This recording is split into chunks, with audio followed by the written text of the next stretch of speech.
Sal, have you got any ideas of how this is going to run?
Peter, have you heard about the new little AI agent that people are using that creates a realistic impression of you sitting in front of the camera while you're off doing something else, eating lunch or chewing the fat? But it moves your mouth and everything. I thought you'd appreciate that. You could be at meetings without having to be there. Sal, Steve is teasing me because I am rabidly opposed to AI. I'm not teasing you. I'm just saying that it would be convenient, to have a stand-in to not have to be able to pick your nose or whatever else you need to do. Okay, Steve. You know my feeling. You know my feelings about AI. I don't care whether it would save my life. I would not use it. I know, but it's like my forfeiting use of it would be the same effect as me turning off a light on world global warming, Okay. Hi, Sal. Is he there? Hello. Hi, Sal. Where's my video? There I am. Hi, Peter. Hello, Steve. How do we know it's you, though? Could it be that little app that creates a rendition of you and so that you're off doing something else? That would be great. Then my alter ego could attend all the meetings.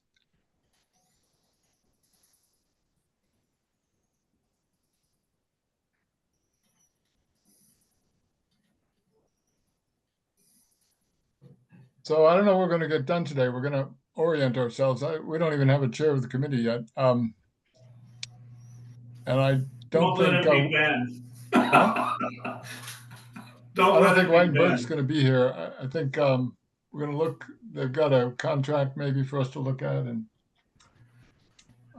so how much are we going to pay? How much are we considering paying White and Burke? I have no idea. That's why I'm anxious to see the contract. There was no dollar amount attached to. I think the committee should meet without White and Burke until we figure out what we want in the RFP. I think we're just burning dollars.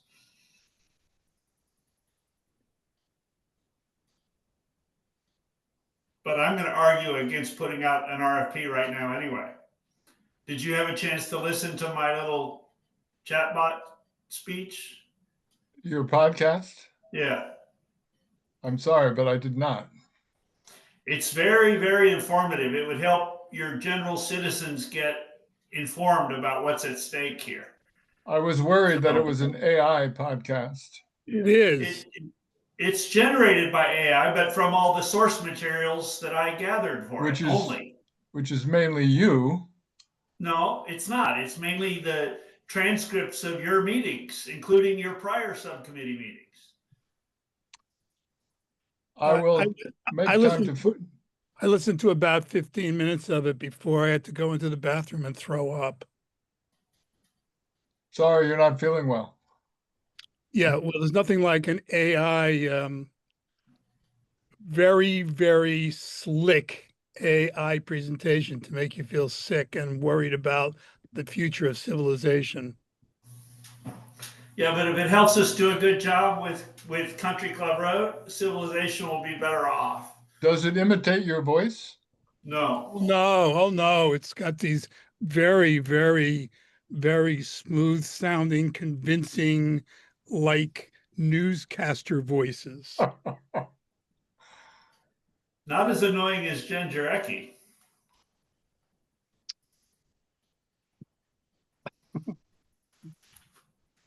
Sounds intriguing. Well, you could give it a listen. It's got 2 audio glitches in it where it's like hashtag H, something to relate to bold or something. But Well, I'm a better reader than I am a listener. I Well, will see if I can find the.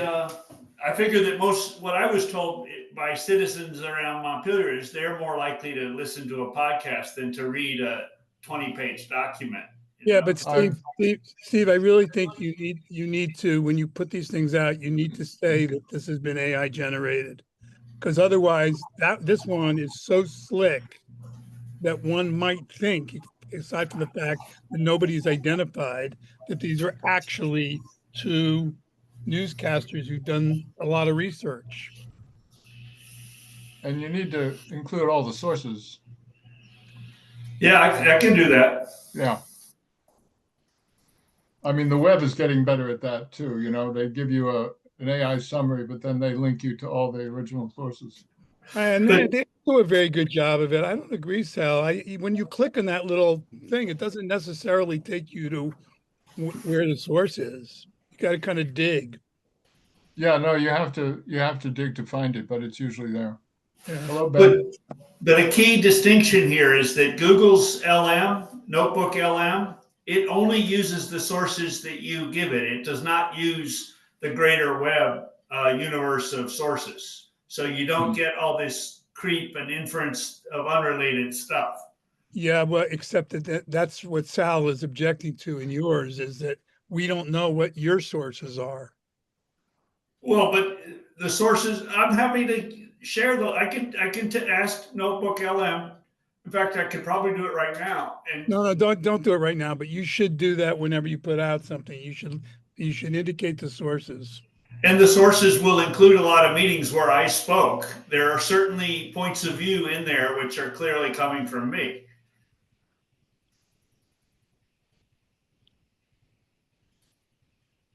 Anyway, Sal, are you chairing the meeting? I don't think we have a chair, do we? We don't have a chair. I think that's one of the first things we need to do. Yeah. Waiting for what, Adrian? Who did you say wasn't going to be here? White and Burke? Yeah, I don't think they're going to be here. I think Mike Miller will be here. Hi, guys. Kelly. Hey, Adrian. How are you? Oh, Kelly. great. Now, how do we know that's not your chatbot imitation image? Who, me? Yeah, there's new software that allows you to pretend to be in the meeting while you're off doing other things. No, it is 100% me. I'm here. I promise. You just trained it to say that, I'm sure.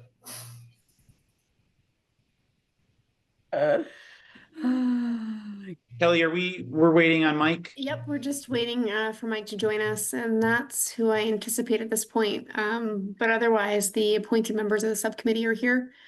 So we can also get started if you'd like, or wait a few minutes. I would suggest we wait a few minutes, but that's my thing here. That sounds great. So why don't we just give it till, 5 after at the very latest, but otherwise, we'll just sit tight for a minute. Could I Thank ask, you. could I ask a question which I would otherwise ask in general appearances? Sure, what's your question? How was this meeting publicized? So it was warned through the typical channels. So we did post it in the public spots. I can verify that, but and we did warn it on the website.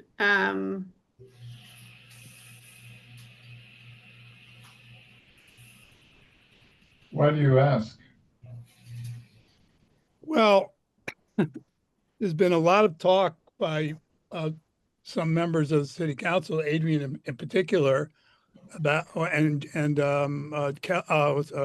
Carrie, about the need for greater transparency and community engagement. I would think that this would be an important committee to have as many citizens as possible attend, but it's being called in the middle of the day, so that leaves out a lot of people. And I don't see, I wouldn't have known about it, except I stumbled on it.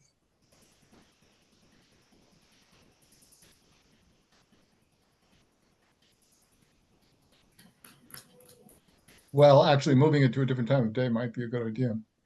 Evening is better for a lot of people. I mean, I'm not working, but a lot of other people are.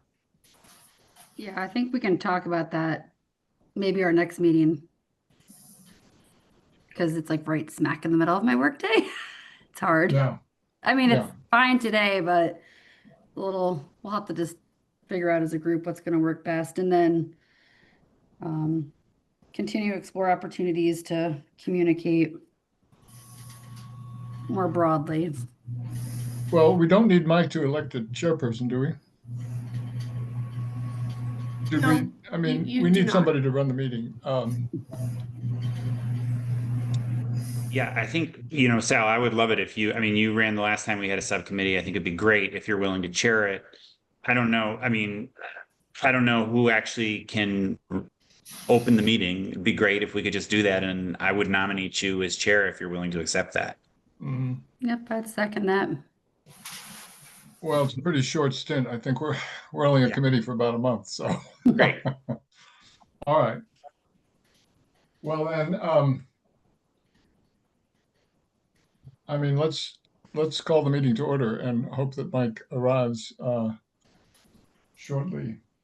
I actually wanted to talk about what we're going to accomplish today. I think Mike's contribution is going to be review of the contract from White and Burke, which I haven't seen. I have no idea what the terms are and so on. I thought we would just review what our mission is and what our deadlines are, and then go from there on, like an update on housing needs, for example. I mean, do we need that document to complete our work, or? No, so just for my 2 cents, like the fact that White and Burke isn't here and that we're actually like, the whole point was to work with them to develop the RFP. Yeah. Like it strikes me that this, in fact, is going to be a pretty short meeting, right? I think that like we, look to you as chair, understand the charge of the committee, and then like what the timeline is. And then it feels to me like the actual substantive work is when we are meeting with White and Burke to understand, if we're hiring them as the consultant to develop the RFP with us, understanding what that process is, I think would be helpful. Yeah, it'd be nice to see some additional samples. The Dorset example was helpful. I remember seeing that earlier, but it was nice to have it forwarded. Thank you for that, Ben. And I'd like to make sure we talk about timeline, because it said RFP for council on October 22nd, but I would like to push that out because we're collecting information and data from Vision Montpelier to help inform this RFP, and I think that's a little premature. I know people don't like it, but I still think it's important data for us to consider, and I also want to just be very clear about, just the timeline and making sure we're all in alignment and agreement, even though we disagree. So, Well, there you go. just to review why we're here, my understanding is that we were actually encouraged to seek the participation of developers earlier rather than later, given the change in the law and our abandonment of the growth center path onto the project-specific CHIPS path and the availability of the CDBG DR money and the application for that. I mean, does everyone, is that your understanding of, I mean, how we came to form this subcommittee? It was really it's kind of on short notice, but the idea was to accelerate that process so as to be better prepared with an application for the DR money, the DR funding. That is my understanding as well. I wonder if we could hear from Kelly and Mike, like what their understanding is of the timeline so that we can then figure out how to proceed. I see a hand up from Sandy and Peter. I don't know who came first. Sandy, it looks like you might be first. Why don't we take the public comment? I know, Sandy, you might only have a few minutes here, so. Most welcome. grateful to you. I'm hoping that this committee will actually consider just half a step backwards to make sure that your overall linear progress is linear forwards. I heard a general discussion about a consultant, but I'm hoping that this group will actually discuss what a consultant should be and consider hiring other people, like putting out a very brief RFP for a consultant rather than assuming it will be White and Burke. There was some misinformation at the city council meeting. They are not the only qualified consultant in the state or immediately outside the state. The other thing, the rush, I actually checked in with the governor's office, and it is looking very unlikely that this project, this country club, is going to qualify for a CDBG grant. There's a very, very small chance at this point. Like I would say less than 10% chance. Thank you for letting me speak. What's that based on? There were 161 applications $161 million worth of applications that are much more advanced that are coming in tomorrow for $68 million. And it's in all likelihood, the $68 million is going to be exhausted. It's possible some other funds will come up, but they will probably go to the remaining 100 million. And then it's just there's discussion of another round in December or January. They're discussing when that would be, but that is to let people towns that have been slow finalize their applications. I don't think Montpelier's gotten anything in for this project. I was urging the city to submit for the road improvements from Route 302 up to the building. But I don't think that went in. Mike gave me a list of other things that did go in. I just don't, to be honest with you, I don't see how this is going to qualify by December. It needed to be submitted, start the process in July. Sandy, Peter. Yeah, I'd just like to build on what Sandy just said.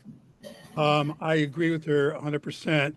I've been attending Barry city council meetings as well as Montpelier, and they are way ahead of Montpelier, and they could have easily absorbed half the amount of money if the state were inclined, which I don't think they will be. But I think it's very unlikely that we're going to get that money. Secondly, I really think you need to use the correct proper noun when you say, and not just the passive voice. We were encouraged to get the input of developers sooner or later. Mike encouraged you. Mike has been driving this whole process. And I think you guys need to really hold him accountable. He has shifted the starting line again and again and again. And from what Sandy just said, and from my conclusion, it's going to be shifted again. You are not going to get this money. Is it my turn? Steve Whitaker here. Yes, it's your turn, Steve.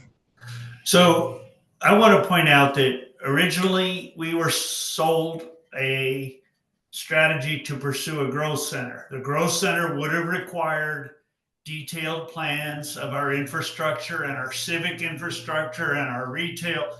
The planning requirements for the growth center were huge, admitted so by all parties. Then we were told that we would pursue CHIP, and that would then require a developer.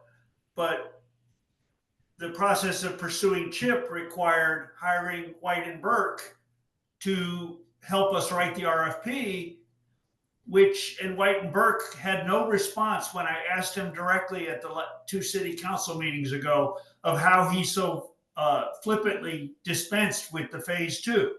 So this is our property. This is citizens' property. This is citizens' vision that's supposed to drive this process.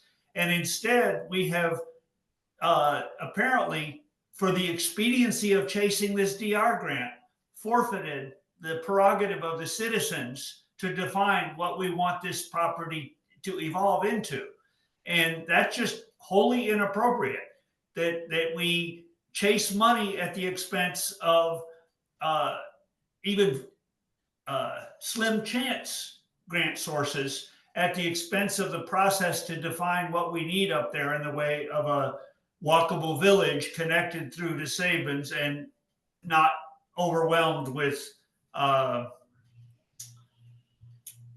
commuter village, which the intersection can't handle. I'll also notice that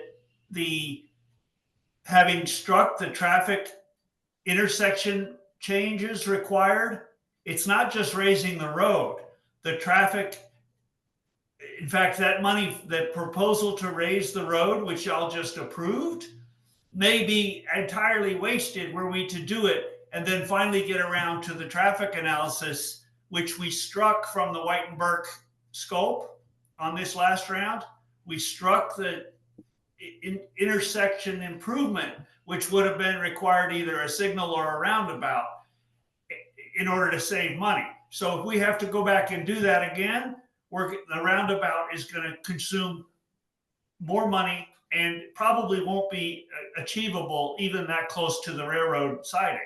So this thing is so ass backwards, having distorted the community design process in favor of chasing funding sources, and it can't be allowed to continue this way. Thank you. Thank you, Steve. Has Mike arrived yet? No. Sal, Yes, may I? Yes, Here, please. and Kelly has her Go ahead, hand up. Kelly. Thank you. So Mike is here, and I am sure that he was here. Oh, there he is. See him. Okay, great. So he's here, so he can get into some of the specific details. But what I did want to do is just note, based on the motion from September 10th, what the purpose of this subcommittee meeting is. And so while I can appreciate the comments, we are also charged, or you all as a subcommittee are charged with taking a look at the structure for an RFP with White and Burke. They are not going to be here today. Actually, what we wanted to do with this conversation was just to kind of talk through some of the details and what we're looking to structure. I do know that there are some open questions in terms of what that RFP might look like, if White and Burke is, sort of the entity that we would want to go with. I do think that they do have some, sole source pieces that, certainly make them viable for this project, but that's something that you'll have to decide as you work through this process. And so really, I think for today, we really wanted to kind of get a chair in place. So thank you, Sal. Done that, check. And then I think really sort of establish a timeline. Our goal is to bring an RFP back forward for the 22nd. That doesn't necessarily mean that we're going to move ahead in that meeting with development. But I do think that it's important, that we discuss the process. And so with that, I'm going to hand it over to Mike so he can go through some of the details for you and, sort of some of the things that staff's working with. So Mike, do you want to take it from here? Yeah, I can jump in and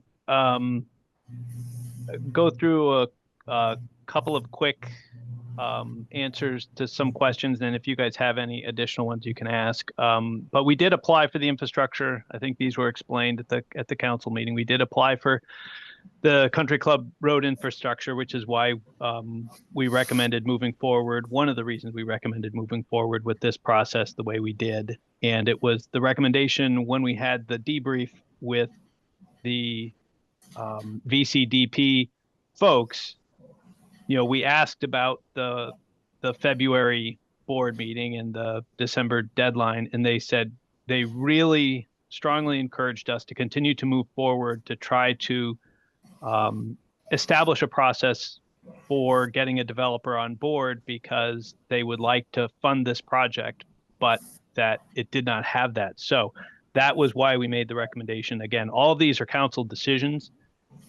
We will continue to follow council's directions on all these processes. And even going back 2 years, 3 years, when we had the original conversation, we were talking about moving forward. There were two options. One was to get the developer on board first, and the other one was to get all the pieces in place, then get the developer. And the council at that time said, go with B. My recommendation at the time was to go with A, but we went with B. Now with the change of state law, it made sense, and that was why we made as staff the recommendation to shift to the other approach, is with CHIP, with the other things. It makes more sense for us to be on this path, and that's why we made the recommendation. But these, again, all council decisions. We can do it whatever process that council would like us to advance this. Moving on to the specifics of the contract, whether it's White and Burke or somebody else, we need somebody who's got the experience. As I think David pointed out, they have to be a licensed broker, unless we're going to do it in-house, and I would highly recommend we not do it in-house. Not only do we not have the expertise, but this is really specialty skills to try to go through and have those connections. You have to have the connections with the developer communities, and groups, organizations like White and Burke already have these connections. They already know the developers already know them. So developers have a confidence in the process if they can talk to White and Burke and know White and Burke is running this. We know how the process is going to go, and it's not going to get messed up after we've invested $100,000. So that's really the kind of the big picture push of why we would do this. The process as laid out by White and Burke is it's going to be kind of a two-step process. The first one is to kind of go through and say, who do we want, or what are we looking for? What are we hoping for on this? And then try to solicit letters of interest. Who's going to be interested in participating? Some may just drop away right at the start and say, this isn't our type of project. This isn't what we specialize in. And we're not going to bother putting in. We might get one, we might get two, we might get three developers who have an interest, and then we would vet them and eventually go through and say, we're going to invite you three. And that's what the council would do. The council would go down and say, we would like to invite these 1, 2, or 3 people to put in a full application and give us more details, because it's going to probably cost them hundreds of thousands of dollars to put in the application that you guys are going to be looking at. And 2 of them are going to be walking away with nothing to show for it. So we really want to make sure we've got people who are interested, who are willing to put in an investment to go through and see if they could get that bid. And what is in that RFP, what are those requirements we want to put in there It could be as open or as, narrow. We could have requirements that say we're going to be looking for a net zero community. We're going to be looking for all single family homes, or we're going to be looking for all rental housing, or we're going to be looking for whatever the conditions are. That's what you're going to make those decisions as to what goes into that RFP that developers look at. And if there are a lot of conditions in the RFP and we don't get anyone, we might have to back down or have that conversation about how we would adjust the RFP. And that's what White and Burke is going to help you work through. And again, this first step is going to be, let's get an RFP out with enough information so developers can decide whether or not they would be interested in this project at all. And they'll help you. White and Burke will help you. Are we talking about the whole 30 acres of developable, or are we just talking about the 8 to 10 acres at the bottom? Those are decisions we're gonna have to make in that initial step, and that's what she'll help walk you through that process of what are we doing, what are gonna be the requirements. Then we're gonna get to the big step of, okay, now start showing us what you would actually do on this property. Sketch it out. Let's see the roads on the ground. Let's see some building footprints. Let's see some pictures of other things you've done. And I guess I'll leave it at that and kind of open up the questions to you guys, see where you guys are thinking. Yeah, I thanks, Mike. That's my understanding of this process too. Really, two-step process. One, to solicit letters of interest from potential developers, and then decide whether or not to invite them to put forward a larger proposal. My understanding of the charge of this committee is to help really establish both the guardrails and incentives that would be communicated to developers as they think about putting in a letter of interest or proposal. And that's why I think actually like the Dorset RFP is really instructive in terms of like, it just lays out, this is what we're looking for. This is the due diligence that we've done on the property. These are the ways in which the community is ready to help and incentivize development.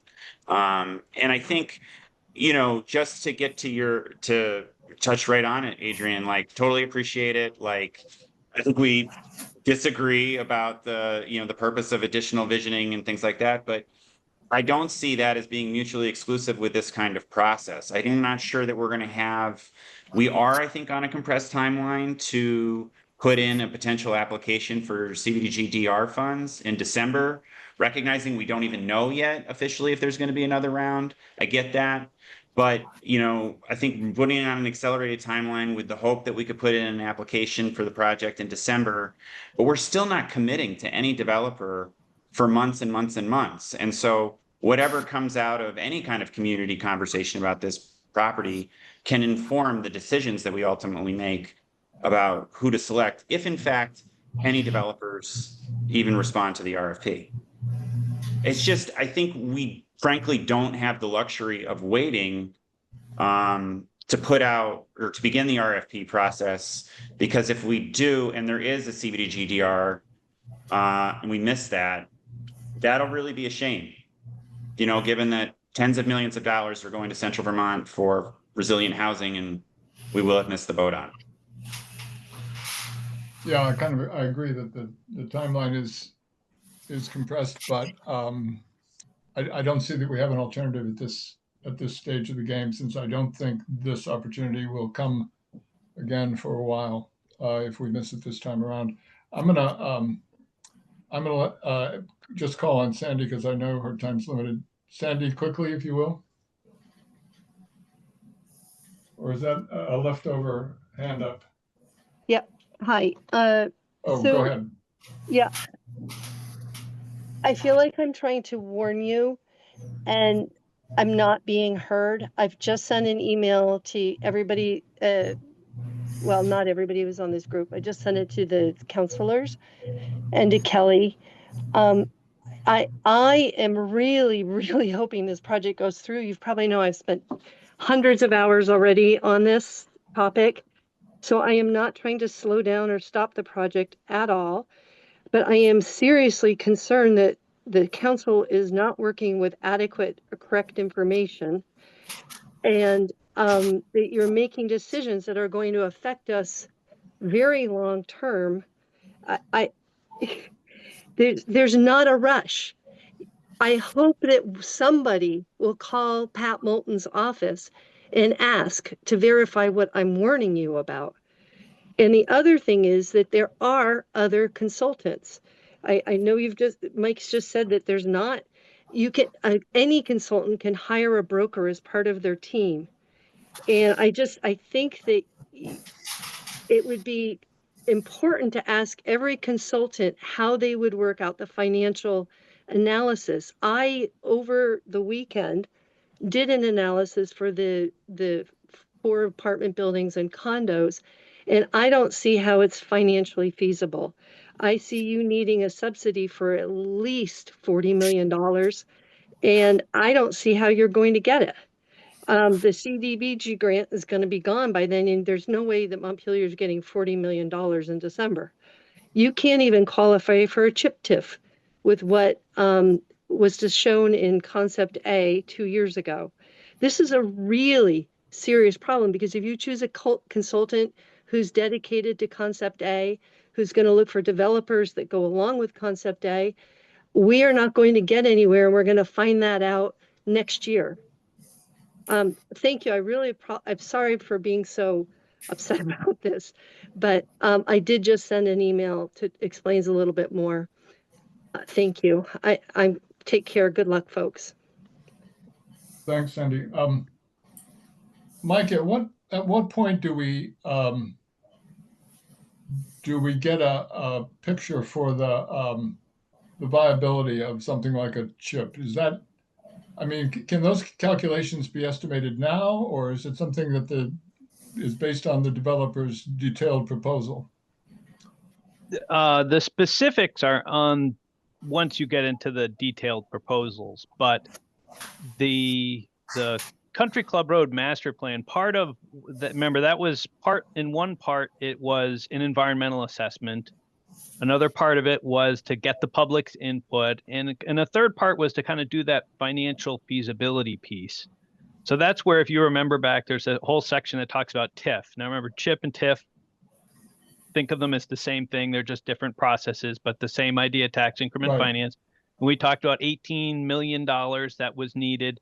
In order to finance the TIF, you actually need to collect $26 million. And so there were all these formulas and tables of things that you would need and how much development you would need, which is why we were talking about needing between 200 and 300. You couldn't do less than 200 housing units, or you'd need subsidies in order to pay for the infrastructure. So paying for the infrastructure is one piece.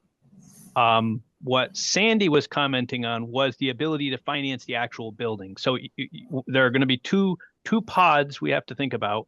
One of them is they're going to be, you're going to be building this. It's going to cost $45 million to build those apartment buildings, or whatever the cost is.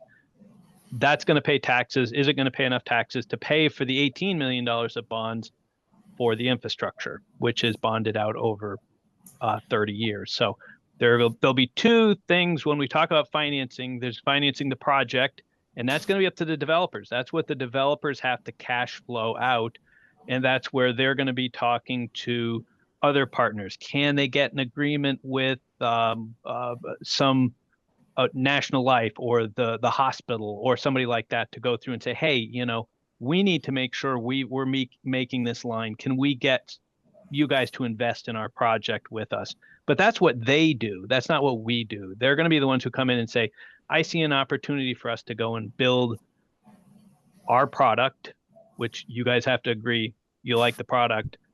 And then they've got to be able to finance it. If they can't get their end to finance, then the project falls through. And so there are a couple of pieces that are in there, but the TIF chip piece that you're asking about, we do have estimates of those numbers.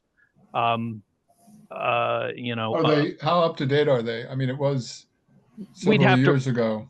Yeah, we would have to revise them, and they would also change as the road patterns change. So if you were to build a much more suburban gridded street system with a lot of single family homes. You're going to have a lot more road infrastructure, and road infrastructure, more pipes, that's going to have more cost. Sure. So some of it will come down to the actual design. You can have designs that would result in a higher increment need, or you can have designs that result in a lower increment need. If you have a lot of high density housing, you might need a parking garage. Oop, there's more increment. Yeah. Well, yeah, one reason I'm asking about the math is that looking at the Dorset example RFP, which is from a couple of years ago, I mean, there is a very clear outline of what the city is willing to contribute, what the town of Dorset is willing to contribute to the development. And my sense is that we're going to have to do exactly that to attract interest from developers, and we're going to need to come up with a realistic number. And I just curious about how we're going to do that, particularly if we have to do it in the next 6 weeks, 5 weeks. Yeah, I don't know if we'll need to get into that level of specificity, but that's a question. That's a good Well, question. it's a pretty for specific Stephanie. number, and yeah, Dorset has a very specific number, up to X million dollars and so much for permitting and so on. I mean, it's yes, it probably doesn't need to be that specific, but probably the more specific, the better, I would think. Yeah, and I think we can, we can put, as I think Ben said, we can put the guardrails in the pieces on there, because that was why I think we had been talking in the area of 200 to 300 housing units. You can put it in the number of housing units. You can also put it in the number of, or the amount of grand list, or it can be very just expressive of, we will need to generate X,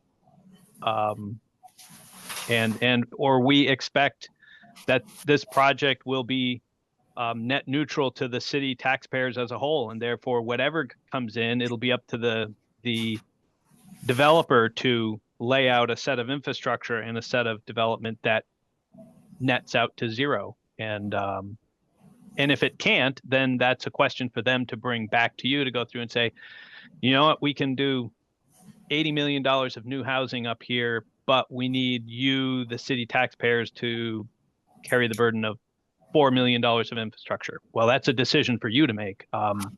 Our plan in this has always been to make this neutral to the other taxpayers. This should pay for itself.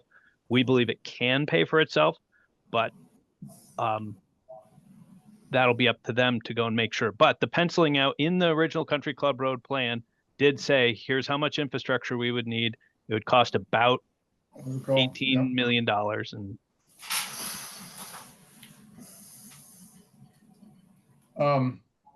I can just jump in. I mean, that money was, 2-3 years ago, and I've just been trying to do as much research to educate myself on this as possible, and reading, up on all the tariffs that, we're in a completely different world. So I think that number is wrong.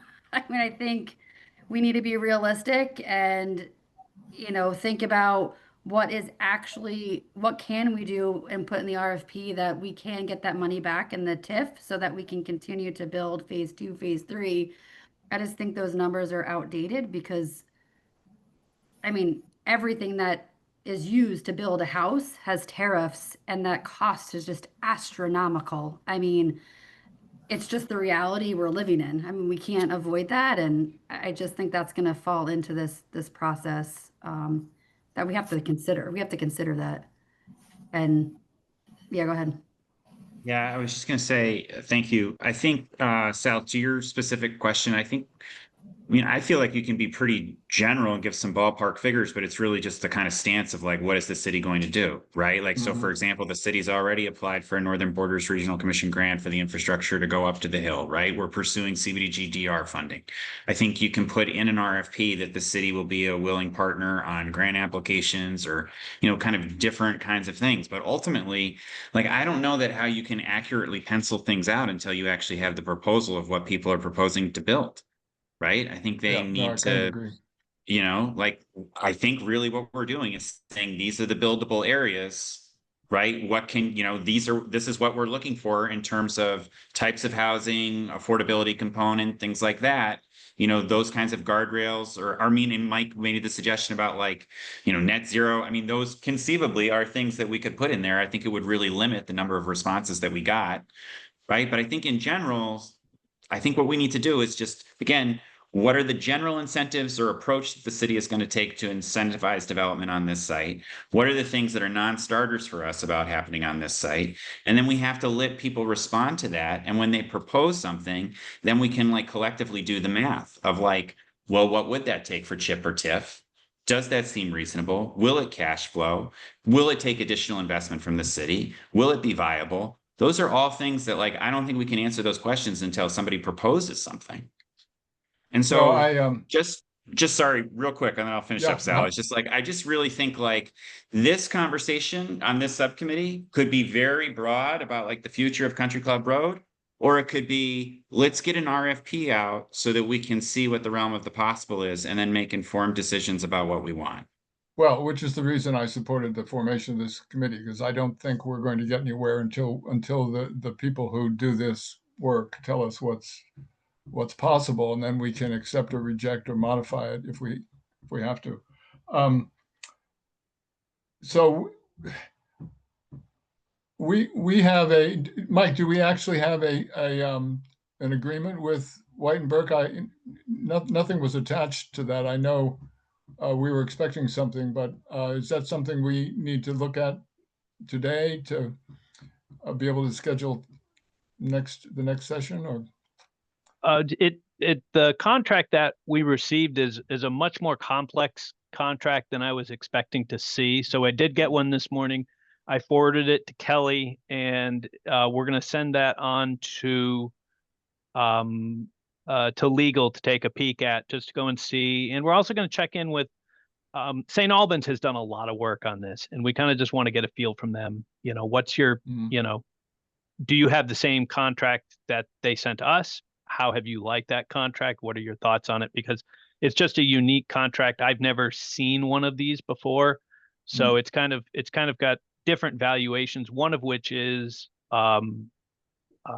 they work on like normally a real estate agent gets a commission on 3% of the sale. Well, it doesn't work that way for this type of project, but theirs has a built-in based on the amount of grand lists. So if they increase a grand list of Country Club Road by $40 million, then they get $200 or something thousand. So it's a percentage of the grand list growth that they get. And I was like, well, that's an interesting way. They have an incentive to make this thing go. If they can't get things to go, they lose out on a lot of money. So they have an incentive. But we also need to do a little bit of homework. Kelly and I have to do some homework so we can take some information back to you to go through and say, yeah, this is actually pretty standard. This is what we've seen. Or maybe this is like, well, this is something different, and we think we need to have some additional conversation on it. But we just want to make sure we have information to give you. But yes, we do have a contract, a draft contract. No, I think that approach is very prudent. I would be very interested in hearing what you find out when you talk to folks like St. Albans and others who've had experience with that contract or with something similar.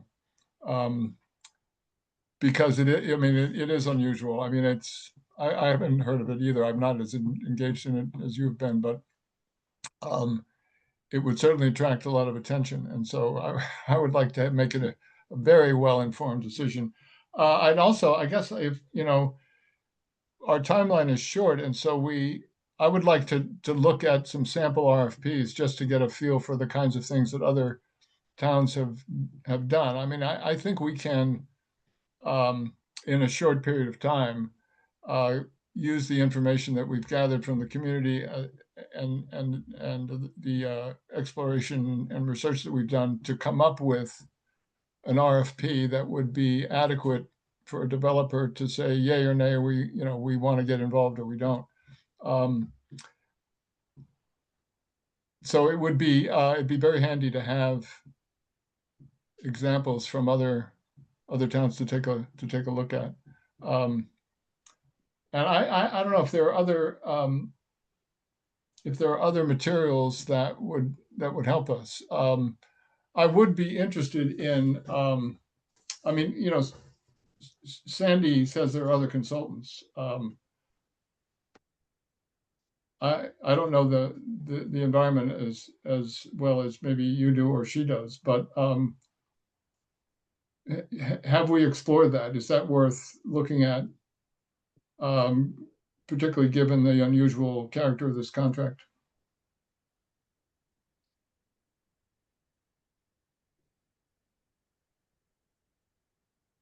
Anyone? Bueller? My recollection of our city council meeting, right, was that, and please, somebody correct me if I'm wrong, I'm sure somebody will, but I felt like the motion was to move forward with White and Burke on the development of an RFP. And so I think where we are, what I'm hearing is Mike and Kelly want to take the contract that they've received, review it, and then make a recommendation to, I don't know if it's the full council or the subcommittee, about, you know, yes, this is a great contract, or no, there are changes.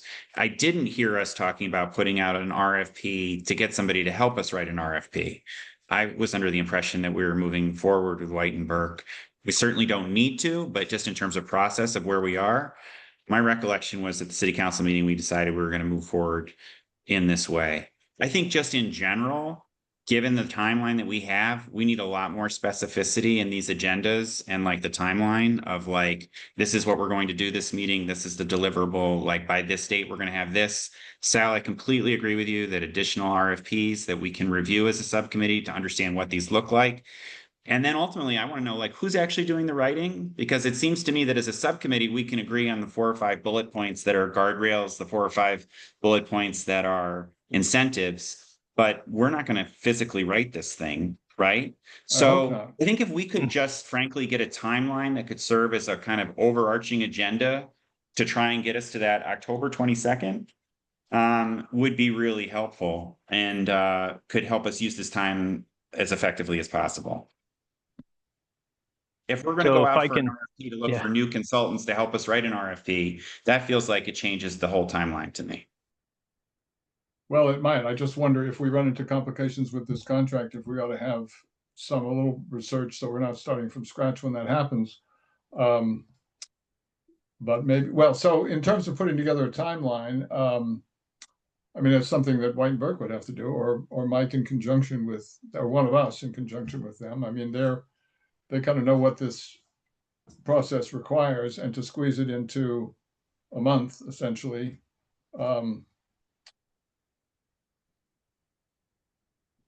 So if I can, one thing we can talk about, because Stephanie did want to try to, she wasn't able to meet today, but she did want to try to go and see if we could meet, the whole committee could meet later this week. So in order to fit in, we'd have to be Thursday or Friday.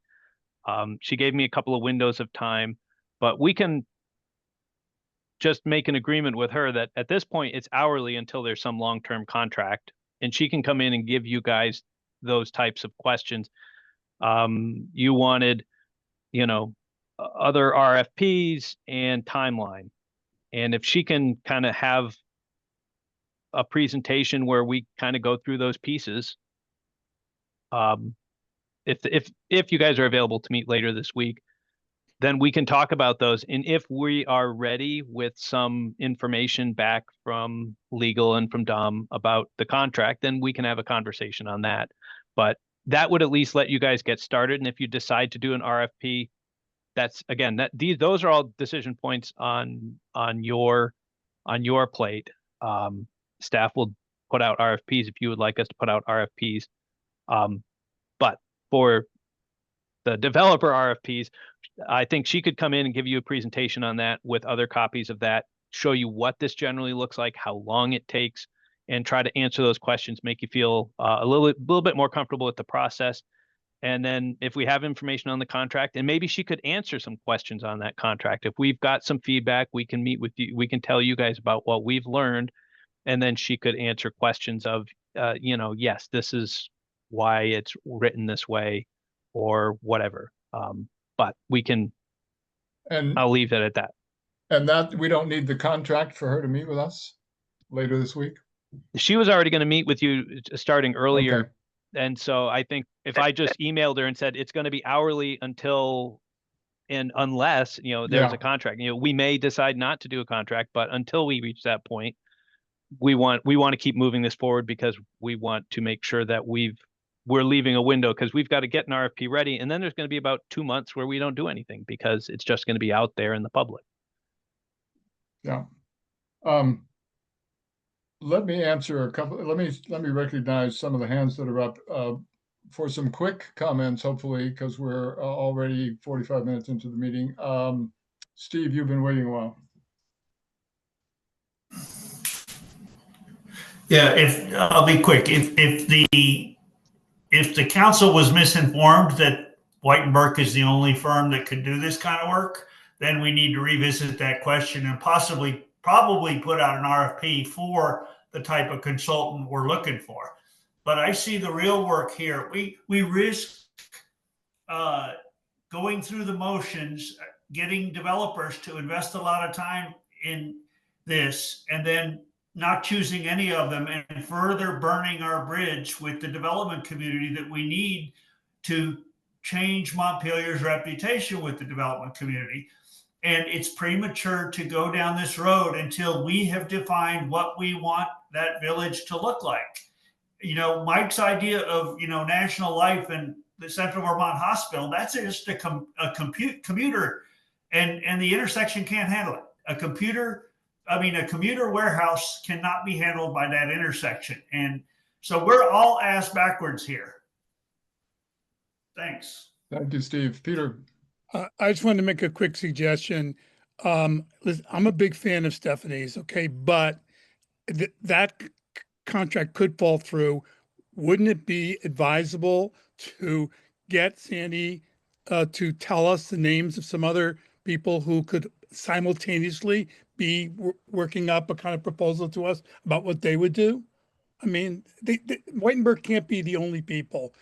Let's have a look. And I don't think you need an RFP to get someone to do an RFP. Just let's put out some feelers. Thank you, Peter. Adrian. I would like to, I know we talked about St. Albans, but I can't open up the RFP for Dorset, but I think White and Burke did do that. I can't open up the document for some reason, but and it wasn't that long ago that they issued that. So I think it would be a good opportunity for us to reach out to Dorset to find out lessons learned. Like, is it too detailed, not enough detailed? Did they get responses from developers? Just so that maybe we can get ahead of the curve there and maybe, limit some, opportunities for revisions. But I think we should look back at the video for our council meeting. I went back and looked at it. I think we did approve White and Burke. Yeah, I watched the video like 4 times because it was 11 o'clock at night and I couldn't remember what we voted on. I was exhausted, but I think it might be worth, I know Sandy has recommended a couple other folks, just if that does fall through, just to see if they're available to write an RFP. I don't think we have to put an RFP out to get an RFP, like Peter said. Just as a backup in case it does fall through, so we can expedite this process. Yeah, it looks like White and Burke did do Dorset. Okay, I can't. Yeah. Okay. Yeah, and we could try to see. I get a lot of these from time to time where people say, "Oh, there are people out there," and then you ask, and it's like, "Well, I don't know if there are." So yeah, I mean, if Sandy has names, by all means, get them to me. If I've got names, I can. I will talk with Sandy and see if she has a list or if she can point me in the direction and see if I can come up with anything, and we'll talk about it, Mike. Can we just get clarity on this though? Because I want to understand the procurement requirements for this. If we're putting out an RFP, are we required to do a procurement process? Like, are we sole sourcing? Like, how is it that we're going through with White and Burke without putting out an RFP? If we can't just, I would assume we can't just take names from people and then not put out, like, I don't know, Kelly or Mike, if you can talk about the procurement process of the city and how this aligns with with that. So I'm happy to just start. I mean, I do think that there probably are factors here that would give White and Burke a justified sole source status. Whether or not there are other firms that, you know, may have an offering of services, I don't know. And so I think that if we were to do something like that, then we probably would need to open it up, just to be fair. So, you know, I think that that's the question, right? Is, you know, are we going to go with White and Burke? I mean, based on their knowledge of the project and based on their expertise. Certainly I could see that nexus, but, you know, we can certainly look into it and provide you with the justification and then see what you'd like to do. I would Well, suggest it's that we only the, move forward with Stephanie on an hourly basis, as Mike described, and you know, to get us to a certain point where we can make a kind of final decision about this. And you know, I do think it's worth understanding what the procurement requirements would be and what the impact on the timeline would be as a result of that. But for now, it seems to me that we should just keep going with Stephanie on an hourly basis, see what availability is of other people, if it makes sense to put out an RFP or not.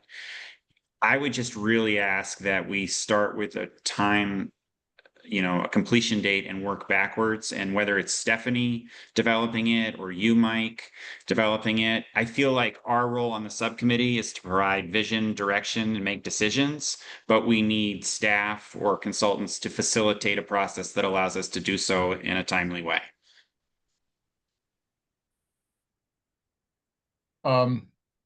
Yeah, no, I agree.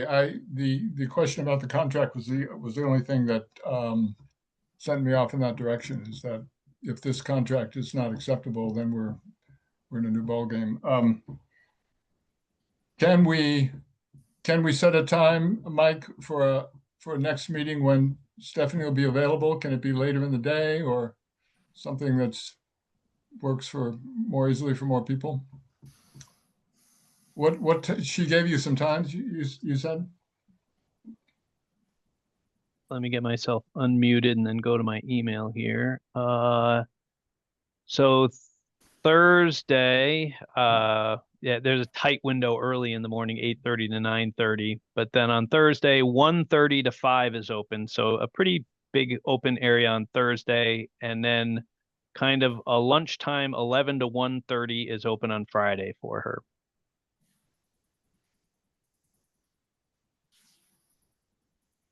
Sounds like Thursday's a bigger window. Ben and Adrian, what works for you? I'm sorry. That's this is this week, right? Yeah. This week, yeah. Mike, can you repeat the time for Friday? Friday is 11 to 1:30. So it's kind of more of a brunch time, lunchtime.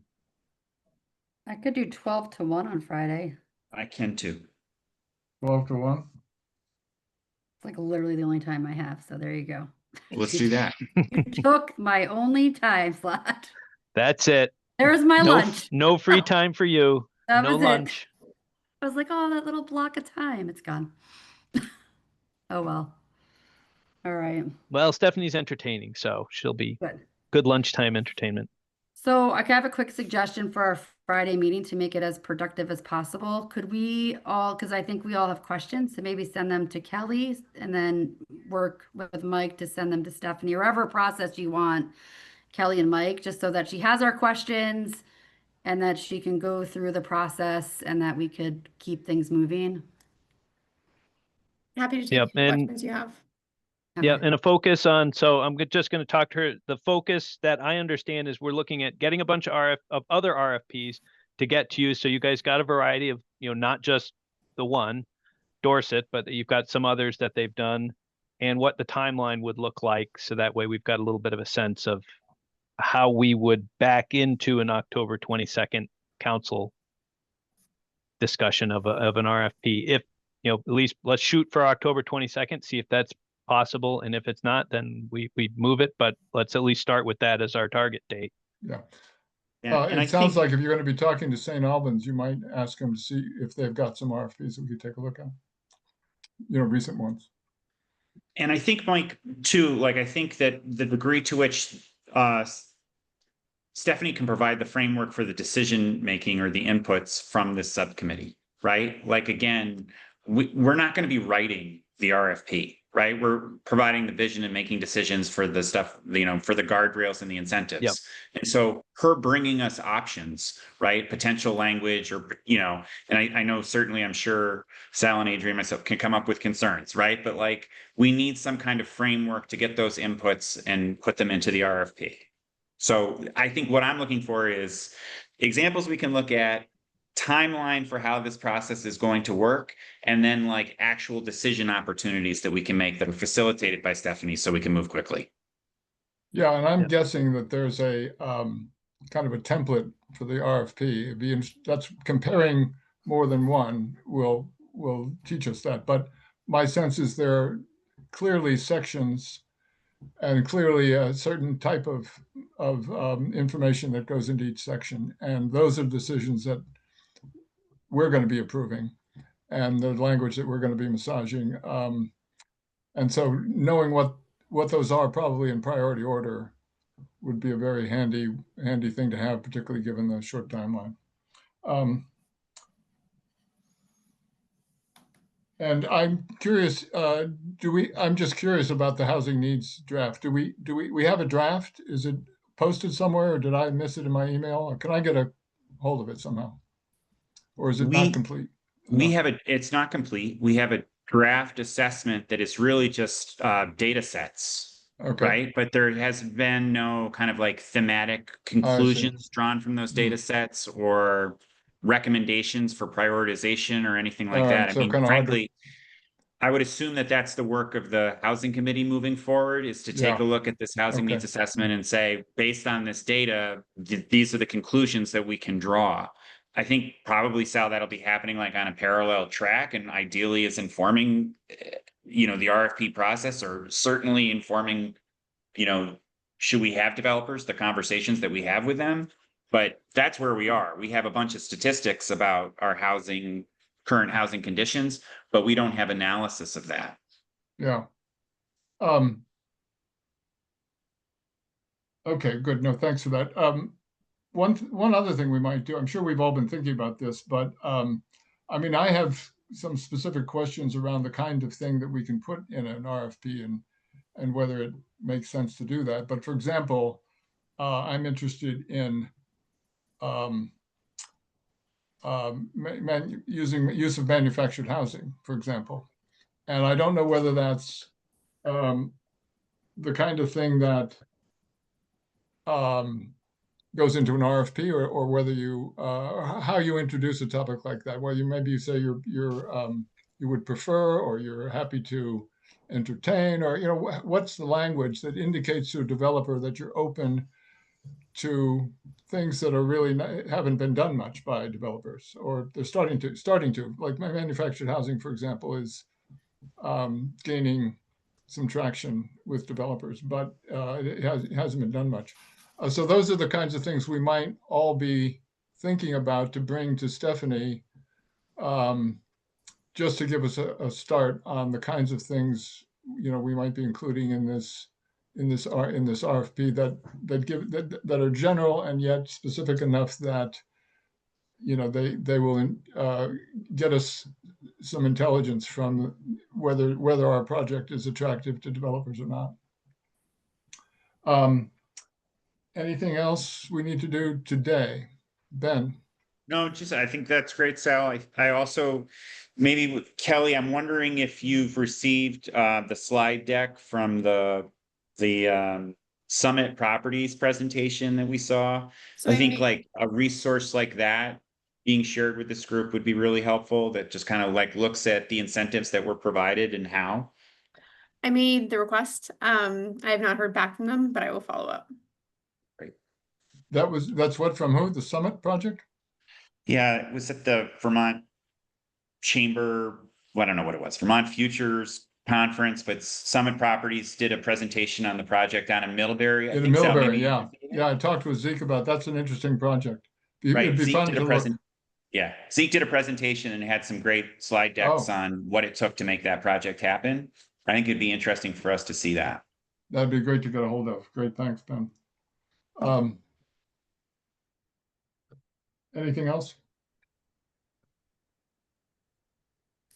Okay. We will meet again on Friday at noon. I assume it's going to be Zoom only. Again, Kelly, is that enough time to warn? What is today? Yes. Monday. Yep. Yeah.